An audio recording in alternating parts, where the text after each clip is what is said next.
हे बच्चों, एक मजेदार कहानी सुनोगे? चलो जंगल में चलते हैं और रानी से मिलते हैं, जो एक बहादुर बाघिन है। जैसे ही सूरज की पहली किरणें विशाल जंगल में फैली, रानी नाम की एक छोटी बाघिन धीरे धीरे जाग गई। उसका चमकीला पीला कोट काले धब्बों से भरा था और उसकी आंखें तेज और चौकस थीं। रानी अपने परिवार के साथ जंगल के एक सुरक्षित हिस्से में रहती थी। उसके माता पिता, जो समझदार और अनुभवी बाघ थे, हमेशा उसे जंगल के नियम और जिंदगी की कठिनाइयां सिखाते थे। याद रखना मेरी बेटी, उसके पिता ने कहा, जंगल में जिंदा रहने के लिए तुम्हें सिर्फ ताकत ही नहीं, बल्कि बुद्धि और दोस्ती की भी जरूरत होती है।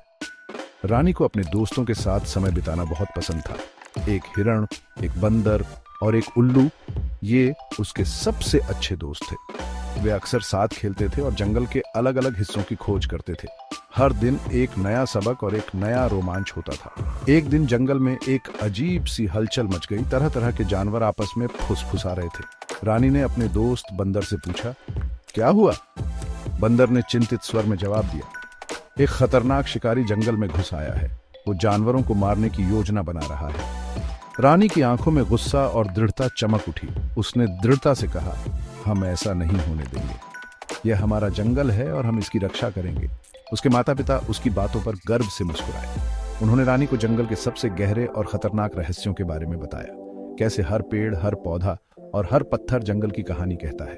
कैसे जानवर एक दूसरे की मदद करते हैं और खतरों का मिलकर सामना करते हैं। रानी ने अपने दोस्तों को इकट्ठा किया। हिरण, बंदर, उल्लू और कई अन्य जानवर एक साथ आए।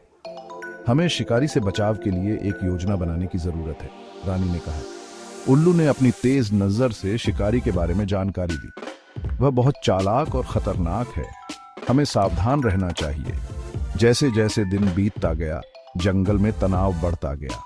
हर जानवर अपने परिवार की सुरक्षा के बारे में सोच रहा था। रानी ने खुद को एक नेता के रूप में तैयार किया। वह जानती थी कि अपने जंगल और परिवार की रक्षा करने का समय आ गया है। सूर्यास्त के समय रानी एक पहाड़ी की चोटी पर खड़ी थी। उसकी नजरें पूरे जंगल पर घूम रही थीं। वह जानती थी कि आने वाले दिन चुनौतीपूर्ण होंगे, लेकिन वह दृढ़ थी। शिकारी चाहे कुछ भी करे, वह अपने जंगल को बचाएगी।